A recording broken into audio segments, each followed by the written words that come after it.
Hola, bienvenido a nuestra lectura de la Biblia, día número 37.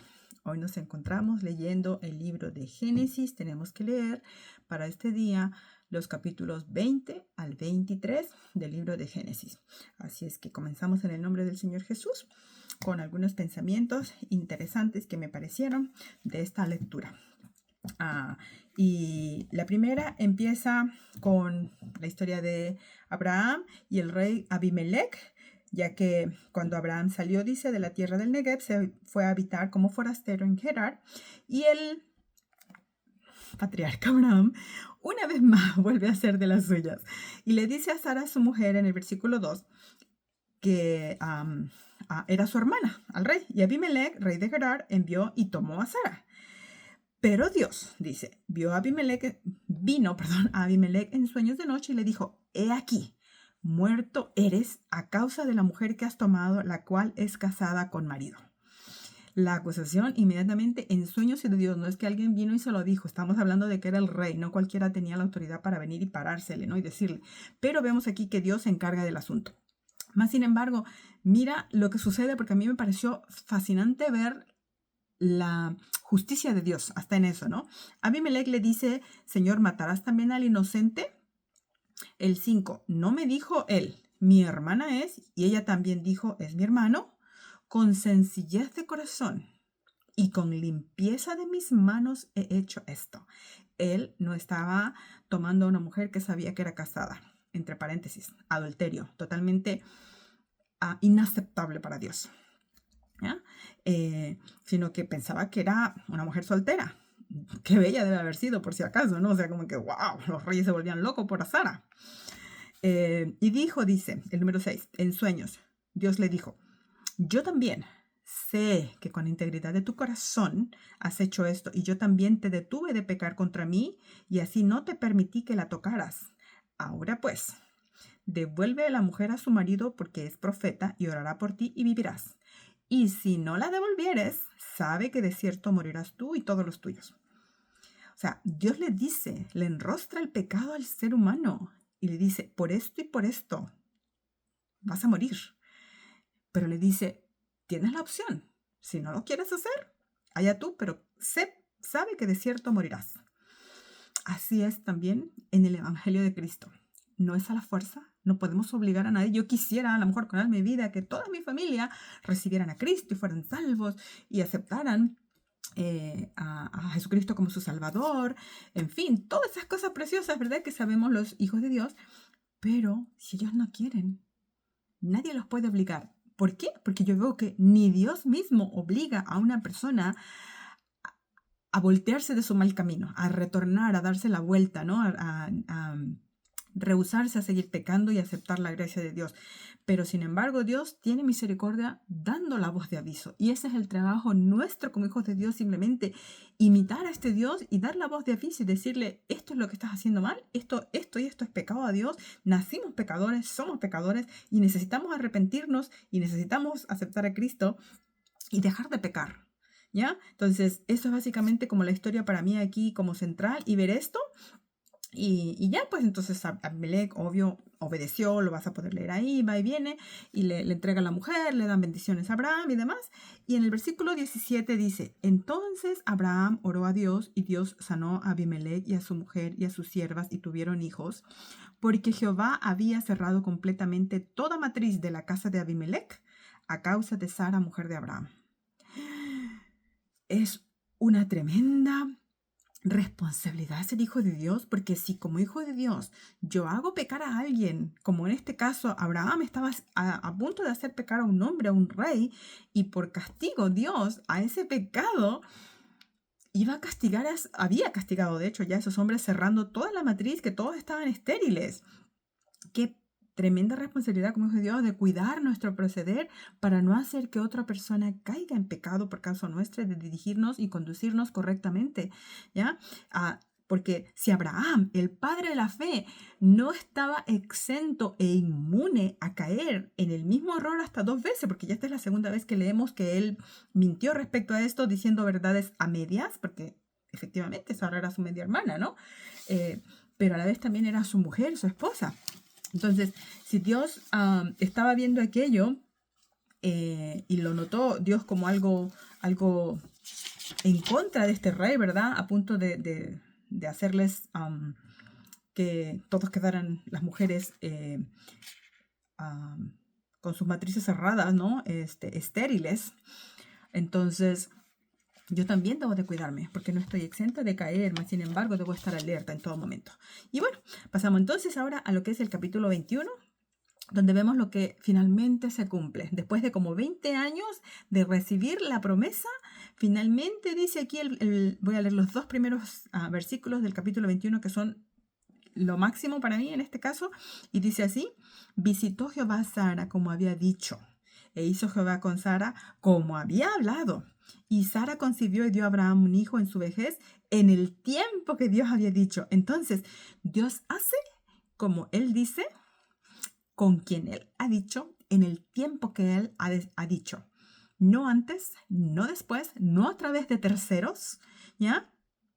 Y no de manera cambiante a lo que Él dijo. Dios es perfecto, pero así. Si Él dice, esto es, así es. Si dice, esto es para tal persona, es para tal persona. Y si Él dice, es a este tiempo, es a este tiempo. O sea, ¿cuántas veces nosotros vemos cosas que pueden parecer imposibles para nosotros? La imposibilidad de que una mujer a los 90 y tantos años tuviera hijos era... O sea, ni con la ciencia tan avanzada de nuestros días, con la in vitro, fertilizaciones y tantos tratamientos, una mujer podría a esa edad tener un hijo. Es como que imposible. Pero para Dios no existen los imposibles. Hoy en día tú puedes tener tu imposible.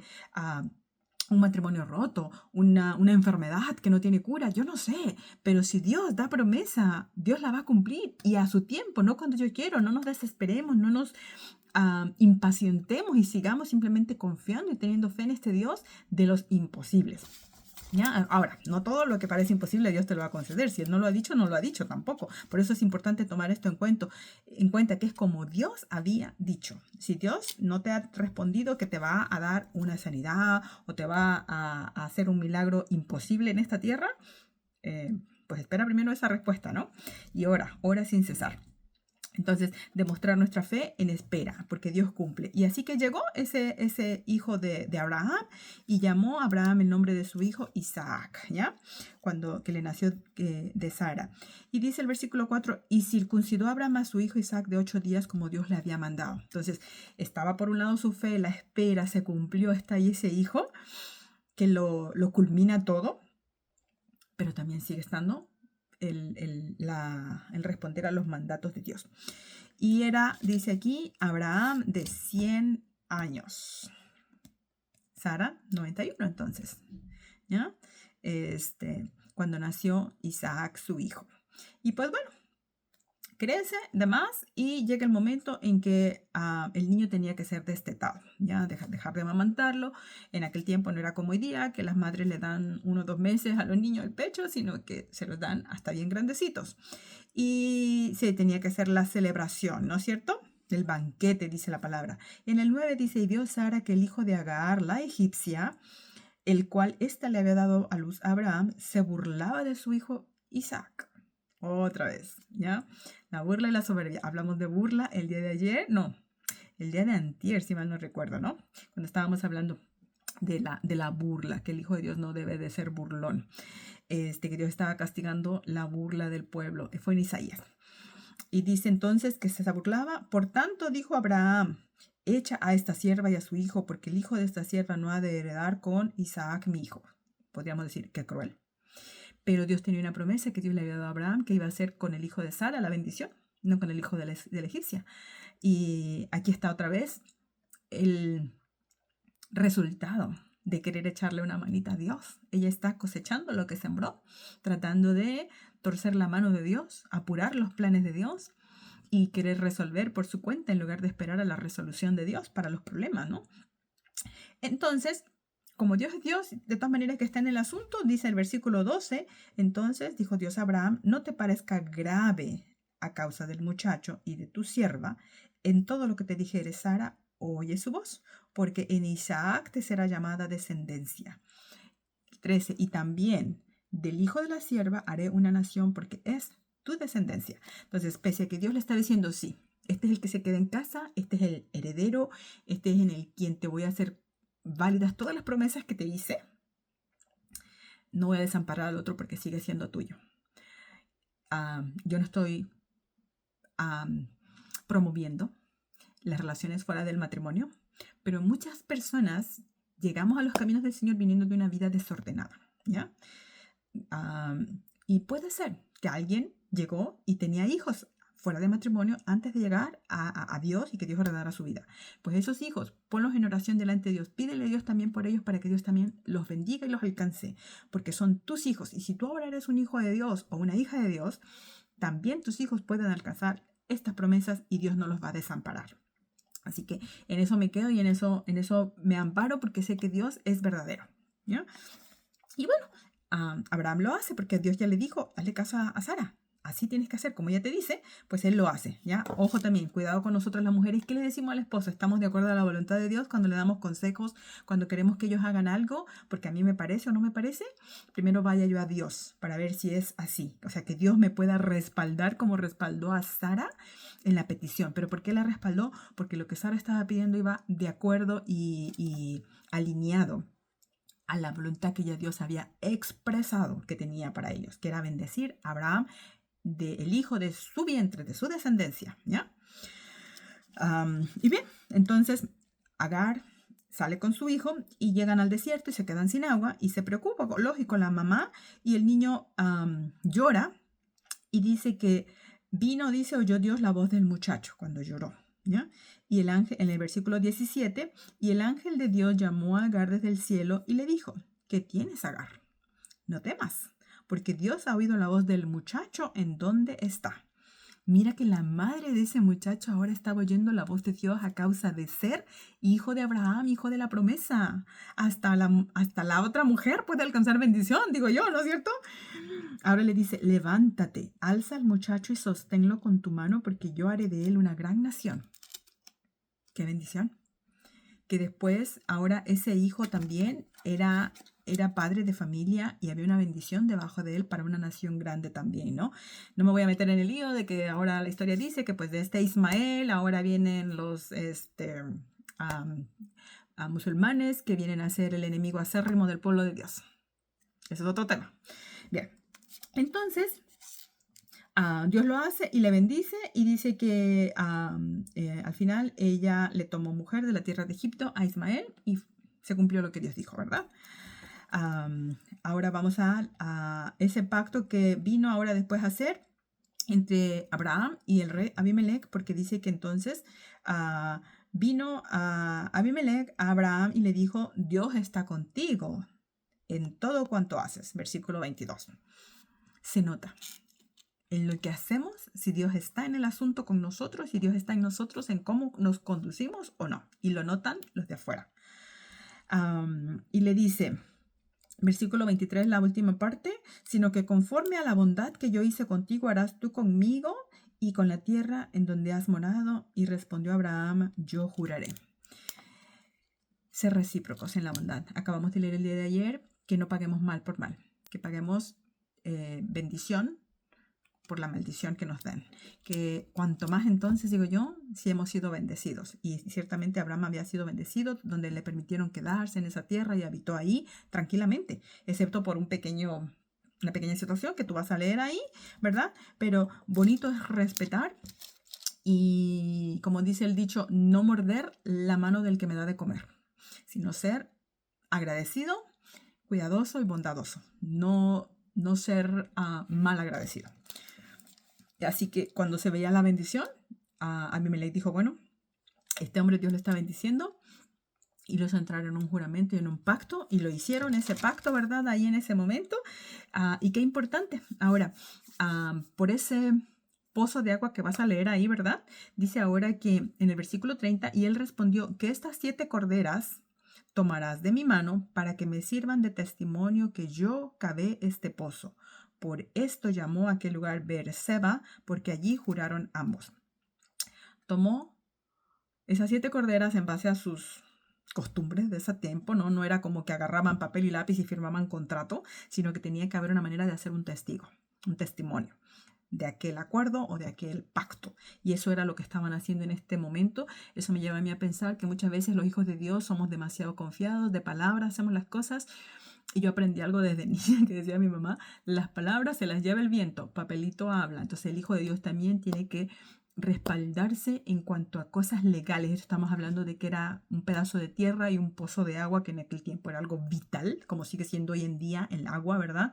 Es vital para vivir, que teníamos que aprender a ser pueblo sabio y documentar y tener testigos tal vez de nuestros acuerdos para que al rato no se den confusiones ni pleitos en medio del pueblo de Dios. Leímos igualmente el día de ayer en Mateo que en cuanto dependa de vosotros tenemos que estar en paz con todos, y a veces eso significa tomar las precauciones y las medidas necesarias para evitar al rato los malos entendidos que van a llevar a los desacuerdos que van a robarnos la paz.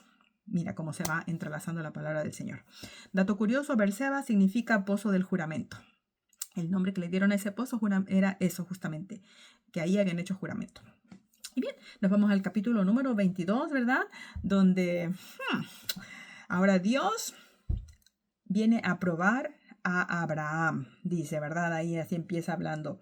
Le habla a Dios y le dice en el versículo 2, toma ahora tu hijo, tu único, Isaac, a quien amas, y vete a tierra de Moría, y ofrécelo allí en holocausto sobre uno de los montes que yo te diré. Versículo 20, capítulo 21, Dios le acaba de cumplir la promesa. Aquí está tu hijo, y en este ya te prometí que te voy a dar bendición y te voy a multiplicar y vas a ser padre de miles de familias. Y ahora Dios como que se lo está quitando. No, Dios no da y quita, como lo hacemos los seres humanos a veces, ¿no? Pero Dios dice que lo está probando. ¿Probando qué? Probando la fe. A ver si estás confiando en que ya, ahí está el hijo. Ahora su fe de Abraham, en lugar de estar centrada en Dios, podía haberse volcado al hijo.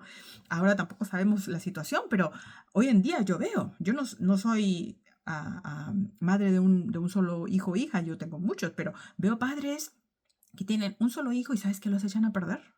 Los malcrían, les dan todo y el hijo se convierte en el ídolo de esos padres. Y empiezan a desconfiar de todo y hasta de Dios, a descuidar todo y hasta a Dios, su relación, porque el hijo se vuelve el centro de su vida, se vuelve el trono de la vida de ellos.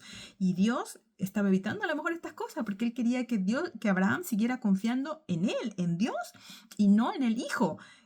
¿Ya? Si Dios había sido capaz y poderoso para en una ocasión, ya a los 100 años de edad, darle un hijo, y si Dios se lo quita, ¿era capaz Dios a lo mejor de volverle a dar otro?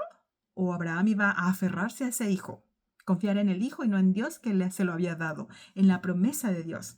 Entonces, muchas cosas que uno puede ver aquí, no es que Dios estuviera en ninguna manera, porque lo vamos a leer, que Dios estaba en contra de esa práctica pagana del sacrificio de los hijos, que lo hicieron muchas culturas, inclusive la cultura prehispánica mexicana de la que yo vengo.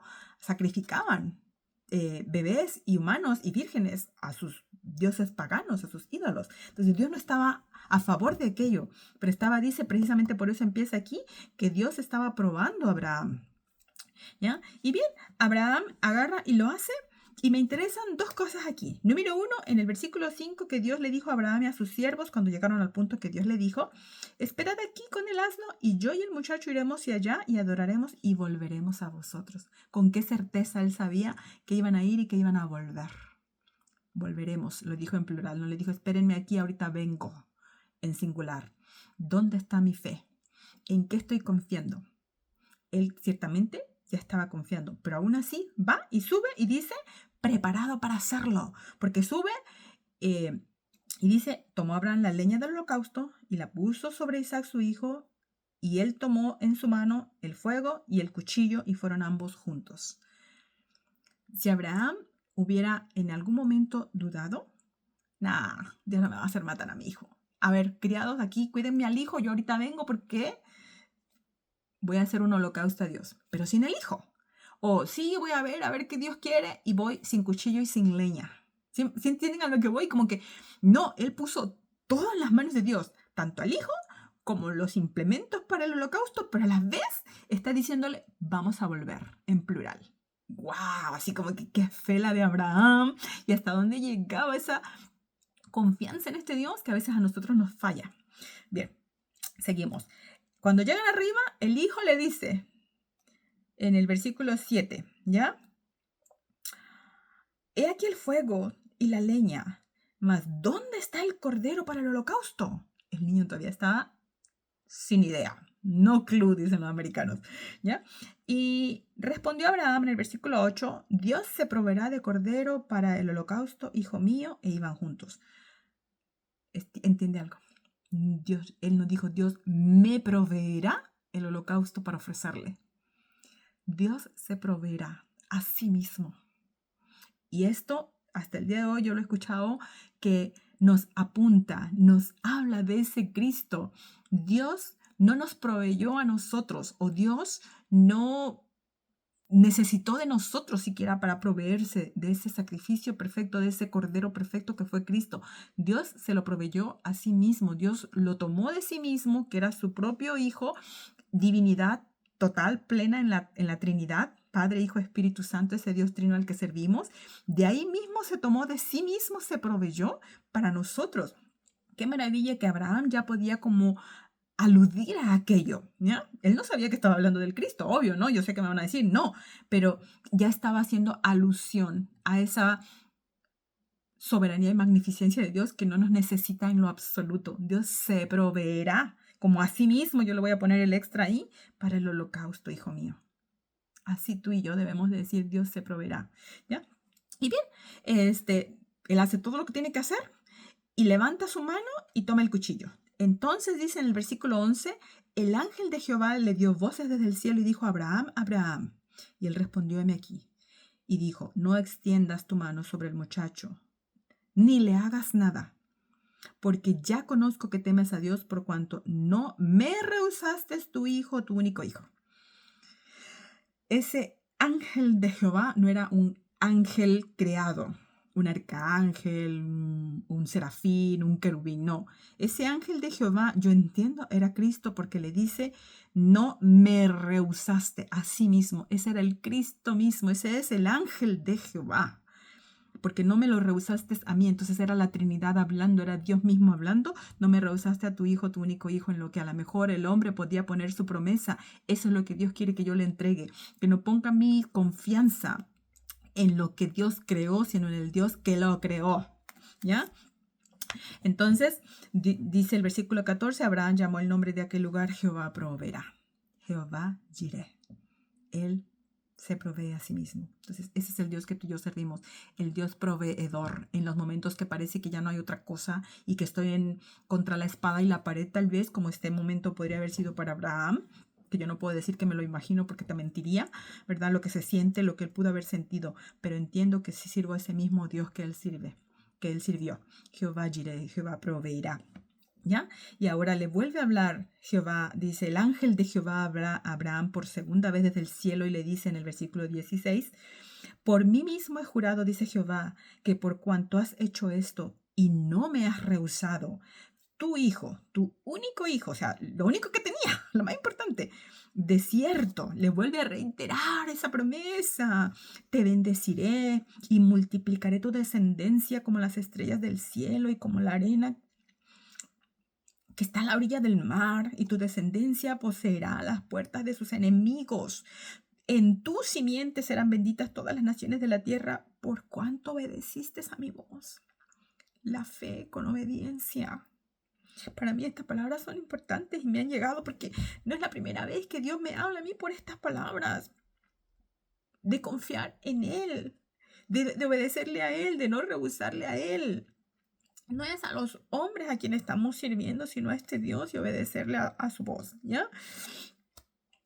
Y bueno, de ahí el resto del capítulo va a ser como una preparación, una introducción al siguiente capítulo, de que ya ahora hay descendencia de la familia de los parientes, o el hermano específicamente, Nacor, el hermano de Abraham, para una muchacha, y vamos a leer el versículo 23, dice, y Betuel fue el padre de Rebeca. Estos son los 8 hijos que dio a luz Milca de Nacor, hermano de Abraham. Esta Rebeca viene a ser clave para nuestra próxima lectura.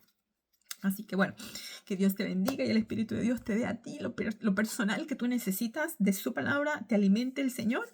Y pues nos vemos la próxima. Dios te bendiga. Chao.